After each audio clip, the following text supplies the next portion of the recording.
Assalamualaikum warahmatullahi wabarakatuh. Perkenalkan, kami dari kelompok 1 akan mempresentasikan hasil kerja kelompok kami. Hasil kerja tersebut berjudul 10 langkah dalam merencanakan kursus menulis serta melatih menulis pada guru dan siswa.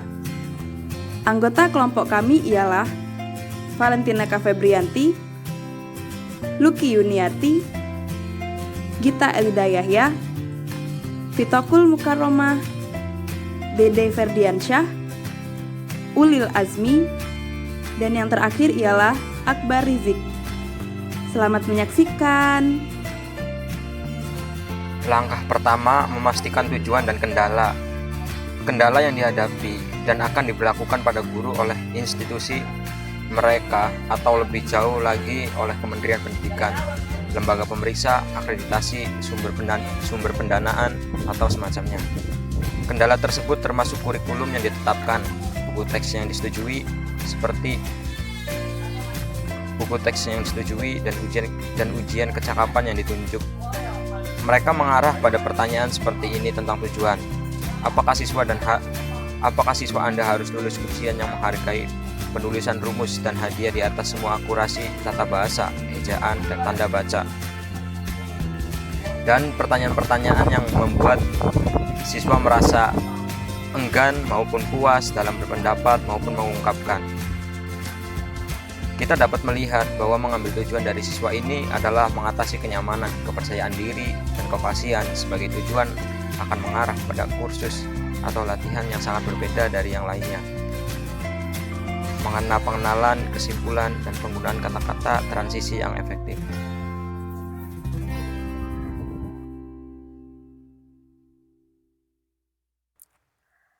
Langkah 2. Memutuskan artikel prinsip teoritis.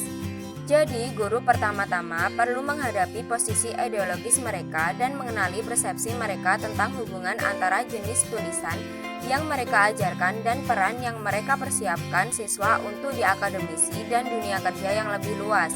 Pertanyaan tentang ideologi dan siapa yang menentukan apa yang diajarkan adalah pertanyaan tentang kekuasaan dan mencerminkan kondisi lokal.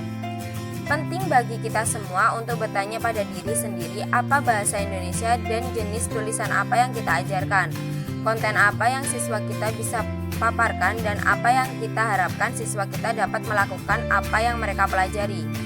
Kemudian, arah dengan ideologi datang dari teori dan pandangan kita tentang bahasa, sifat pembelajaran bahasa, penulisan, dan sifat pembelajaran komposisi. Bahkan jika kita tidak pernah mengartikulasikan teori-teori kita kepada diri kita sendiri, mereka menjadi jelas bagi orang lain dan silabus dan pilihan bahan serta kegiatan kita. Contoh keputusan kelas penulisan, penggunaan model teks, dan pilihan fokus pada konten atau formulir. Untuk apa model teks digunakan? Van Zandt 1989 dari Republik Rakyat Tiongkok telah menulis tentang pengalaman belajar komposisi bahasa Inggris di Amerika Serikat. Dia mengatakan bahwa dalam bahasa Cina, penulis mencoba untuk mencapai topik secara bertahap dan sistematis. Baginya, konsep kalimat topik yang menyatakan gagasan utama paragraf di depan adalah simbol dari nilai-nilai orang yang sibuk dalam masyarakat industri. Contoh lain dari keputusan kelas penulisan yang memiliki tautan yang jelas ke teori adalah pilihan fokus pada konten atau formulir, komitmen terhadap konten, kefasihan, suara pribadi, dan revisi sering disebut penulisan proses. Tetapi karena semua tulisan melibatkan proses, apakah guru fokus padanya atau tidak? Pendekatan proses untuk mengajar, menulis, dan menekankan bahwa kita memperhatikan bagaimana sepotong tulisan dibangun ini, tidak selalu dengan mengorbankan perhatian pada produk tulisan kita. Selain itu, pendekatan proses tidak sama dengan pendekatan ekspresionis, hanya berfokus pada penulisan pribadi. Pendekatan proses untuk menulis pengajaran dapat digunakan dengan konten pribadi dan dengan akademis, dengan literatur dan dengan non-fiksi. Dan dalam pendekatan proses, tentu saja produk dan akurasi dan tata bahasa penting. Mereka bukan hal pertama dan satu-satunya yang penting. Pendekatan proses yang berprinsip selalu memberikan perhatian serius pada produk, tetapi pada tahap yang sesuai dalam proses. Langkah ketiga, merencanakan konten. Menulis adalah menemukan sebuah pembelajaran, bukan hanya sebuah demonstrasi pembelajaran. Untuk menulis tidak seperti berbicara, memberi kami cara tidak hanya untuk menghasilkan ide sebelum menyajikannya kepada audiens, tetapi juga untuk meneliti ide dan bahasa yang kami hasilkan. Jika kita hanya memberi siswa untuk menganalisis, memanipulasi, dan meniru teks yang diberikan, kita tidak mengizinkan mereka untuk bergulat dengan konten dan bentuk yang semua penulis perlu bergulat dengan kedua hal tersebut. Pertanyaan konten melibatkan lebih dari sekadar memilih konten yang tidak didasarkan pada model bentuk retoris. Ini juga melibatkan pertanyaan tentang konten apa yang akan secara aktif mendorong siswa untuk menggunakan tulisannya sebagai alat untuk belajar dan untuk berkomunikasi. Jadi, siswa membutuhkan topik yang memungkinkan mereka untuk menghasilkan sebuah ide. Topik adalah suatu isu atau pokok persoalan yang sifatnya masih umum dan abstrak. Pada dasarnya, merupakan pokok pembicaraan dalam sebuah keseluruhan tulisan yang digarap dan sebagai landasan yang dapat dipergunakan oleh seorang penulis untuk menyampaikan pesan atau maksudnya. Sehingga, langkah selanjutnya untuk membuat sebuah karya tulis perlu diketahui topiknya, yakni seperti pembatasan topik, kemudian menentukan tema dan judul. Dengan demikian, dapat juga dikatakan bahwa judul merupakan perwujudan spesifik dari topik. Banyak hal yang dapat dipergunakan sebagai sumber untuk penentuan topik. Di dalam memilih sebuah topik, harus mempertimbangkan hal-hal berikut ini. Yang pertama, topik harus bermanfaat dan layak dibahas. Yang kedua, topik dikenal baik. Berarti, topik yang dipilih harus topik yang dikuasai atau diketahui oleh penulisnya sendiri. Yang ketiga, topik cukup menarik, terutama bagi si pembaca ataupun penulisnya. Yang keempat, bahan yang diperlukan untuk pembicaraan topik dapat diperoleh dan cukup memadai, sehingga mudah dimengerti. Yang kelima, topik tidak boleh terlalu luas dan tidak boleh terlalu sempit. Dan yang keenam, tidak terlalu baru, artinya boleh memakai yang baru, tapi harus mudah dimengerti. Yang ketujuh, tidak terlalu teknis, tetapi harus tetap mencakup segi ilmiahnya. Dan yang kedelapan, tidak terlalu kontroversial. Langkah 4. Menimbang elemen. Untuk menimbang elemen pembelajaran menulis, ada beberapa teknik dalam menulis. Yakni yang pertama, ada teknik menulis secara induktif. Adalah penyusunan kalimat, gagasan, dan kesimpulan yang dilakukan dengan mengemukakan terlebih dahulu bukti-bukti yang berkaitan dengan topik. Berdasarkan bukti-bukti itu, kemudian diambil sebuah kesimpulan yang bersifat umum. Ada hal yang perlu diperhatikan dalam mengumpulkan bukti-bukti untuk mendukung kesimpulan umum. Yaitu yang pertama, bukti-bukti yang dikumpulkan harus relevan dengan topik dan tujuan penulisan. Yang kedua, bukti-bukti yang digunakan untuk mendukung kesimpulan umum harus cukup banyak. Teknik yang kedua adalah teknik menulis semi terpimpin, adalah teknik menulis dengan panduan agar siswa lebih mudah menuangkan ide ke dalam karangan. Materi langkah kelima yaitu menyusun silabus. Silabus adalah rencana pembelajaran untuk satu semester di mana di dalamnya terdapat standar kompetensi, kompetensi dasar, tujuan pembelajaran, kegiatan pembelajaran, media, dan sumber serta alat evaluasi yang digunakan. Silabus bermanfaat sebagai pedoman dalam mengembangkan pelajaran seperti pembuatan rencana pembelajaran, pengelolaan kegiatan pembelajaran, dan pengembangan sistem penilaian. Yang mana silabus merupakan sumber pokok dalam penyusunan rencana pembelajaran. Berikut adalah jenis-jenis organisasi silabus untuk kursus menulis dari yang tradisional hingga yang kekinian dan inovatif. Yang pertama yaitu struktural. kursus menulis, terutama pada tingkat awal, dapat diatur seputar tata bahasa dan pola kalimat.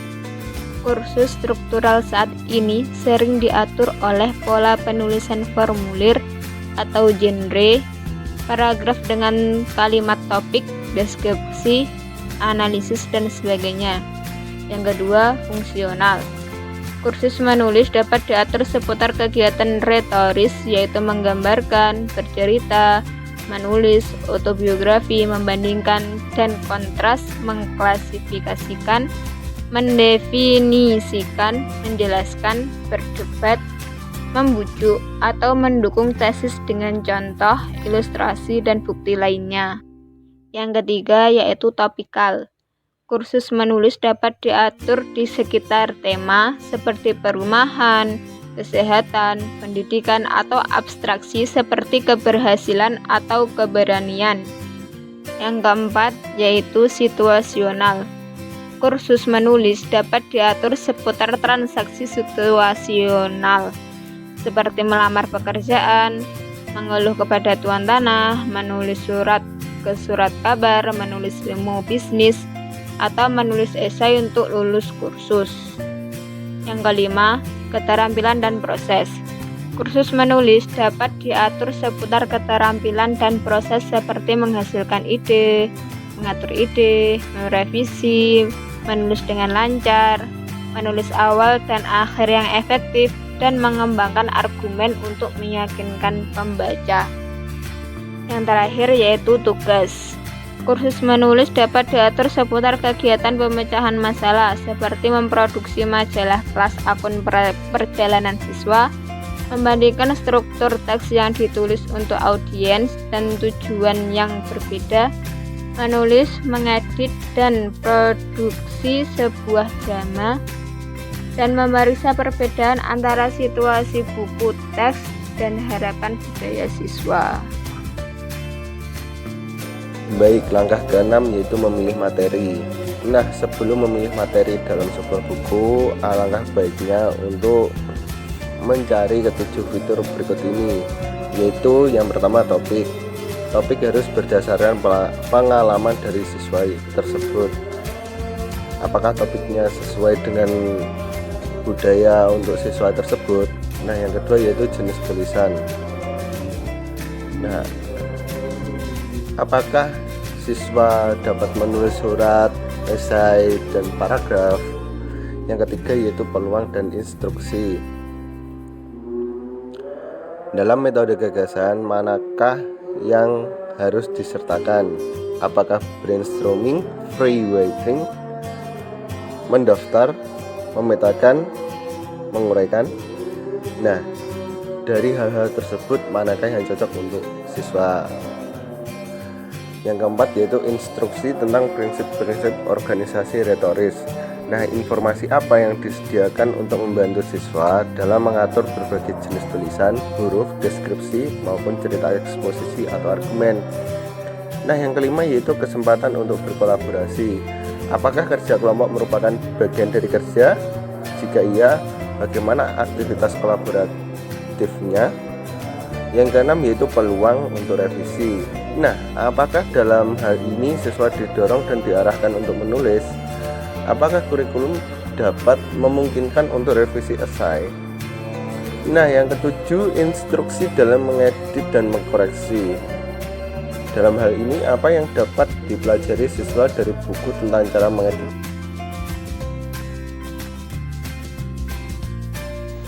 Langkah 7. Mempersiapkan kegiatan dan peran. Dalam merencanakan pelajaran atau kursus, kecenderungan guru ialah memikirkan apa yang akan mereka lakukan. Misalnya menyajikan pelajaran tentang organisasi paragraf, memimpin diskusi kelas tentang mengedit makalah siswa, dan sebagainya. Salah satu siswa pasca sarjana menulis dalam jurnalnya, "Saya selalu takut bahwa saya akan selesai lebih awal dan saya tidak akan tahu apa yang harus saya lakukan selanjutnya." Bagaimana jika kita membalikan itu dan bertanya apa yang akan dilakukan siswa selanjutnya? Ada banyak pembicaraan teoritis tentang ruang kelas yang berpusat pada siswa, dan guru dapat mengetahui apa artinya ketika mereka menganalisis kelas mereka sendiri dan pengalaman mereka sendiri sebagai siswa. Itulah sebabnya penting bagi guru untuk menjadi siswa juga di ruang kelas mereka sendiri dengan menulis jurnal pengajaran reflektif.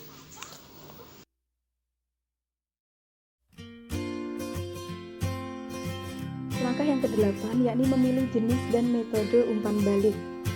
Di sini ada beberapa metode yang dapat digunakan dalam pembelajaran menulis. Yang pertama ada metode umpan balik. Metode umpan balik merupakan pemberian informasi yang diperoleh dari tes atau alat ukur lainnya kepada siswa untuk memperbaiki atau meningkatkan pencapaian hasil belajar.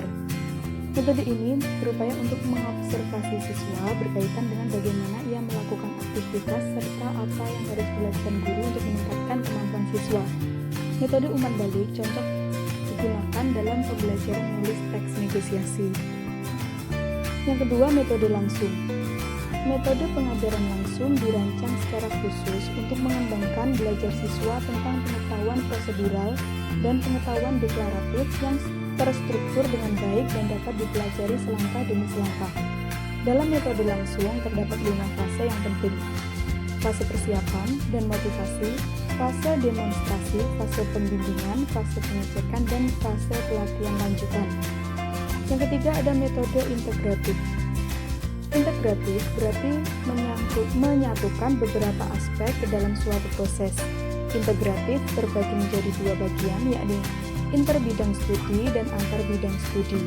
Interbidang studi artinya beberapa aspek dalam satu bidang studi diintegrasikan.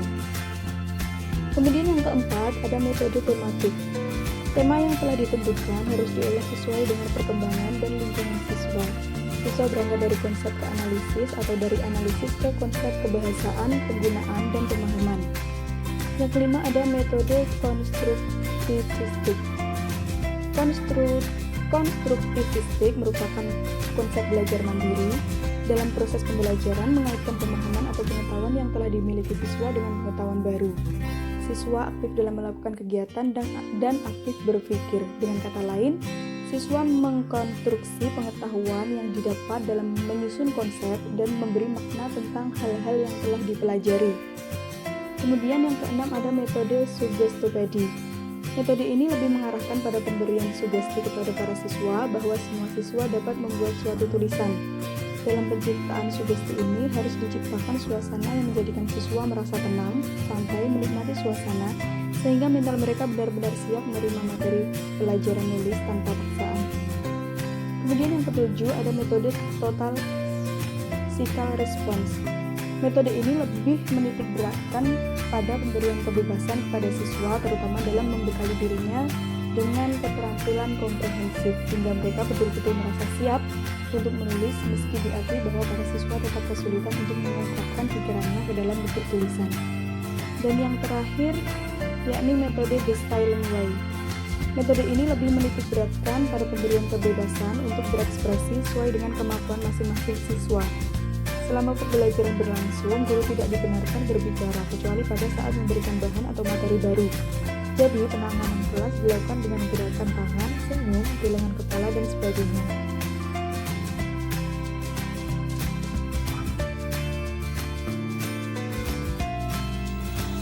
Langkah 9. Mengevaluasi kursus. Guru menggunakan tes kalimat dan tes esai untuk mengevaluasi kemajuan siswa. Guru juga menggunakan kuesioner dan catatan reflektif untuk mengevaluasi keberhasilan mereka sebagai guru. Salah satu bentuk evaluasi yang populer dalam kursus menulis yaitu menggabungkan evaluasi siswa dan evaluasi kursus menjadi penggunaan portofolio. Semua siswa memilih 3 atau 4 jenis tulisan tertentu untuk dimasukkan ke dalam portofolio, baik tulisan di kelas maupun karya revisi. Mereka menulis surat pengantar untuk menilai pekerjaan mereka dan kemajuan mereka serta apa yang telah mereka pelajari dalam kursus. Portofolio tersebut kemudian dievaluasi oleh instruktur lain yang memberikan nilai. Jadi, instruktur aslinya adalah coach, bukan evaluator. Portofolio ini membuat siswa ingin merevisi, mempresentasikan karya terbaik mereka. Mereka juga memberikan keberlanjutan karena guru terus-menerus mendiskusikan tugas yang sesuai dengan kualitas tulisan yang baik dan dapat diterima. Dari langkah 10 yaitu mencerminkan tujuan pengalaman guru. teori, konten, fokus, silabus, materi kegiatan, umpan balik, dan evaluasi kursus adalah hal-hal substansif yang harus kita atasi setiap kali kita merancang kursus menulis. Tetapi hal-hal tersebut menjadi tidak signifikan di samping satu hal, yaitu diri kita sendiri dan pengalaman kita. Guru tidak selalu menganggap diri mereka sebagai peneliti, tetapi setiap guru merenungkan mengapa satu kelas ada yang bekerja secara aktif dan ada pula yang pasif. Setiap guru yang menguji pendekatan baru dan mencatat efeknya adalah seorang peneliti, teori, dan praktisi. Cara terbaik bagi guru untuk mereka merasa kelayakan ini dan menganalisisnya tentu saja melalui tulisan. Oleh karena itu, komponen kunci dari setiap kursus pelatihan, guru harus mengerti sejumlah besar tulisan seperti pengajaran reflektif, laporan, esai, makalah penelitian, dan tanggapan terhadap tulisan guru dan siswa lain, dengan harapan bahwa guru dalam kursus menulis akan menulis bersama dengan siswa mereka dan menyajikan tulisan mereka sendiri untuk diskusi. Demikian presentasi dari kelompok kami. Ada kurang lebihnya mohon maaf. Terima kasih. Wassalamualaikum warahmatullahi wabarakatuh.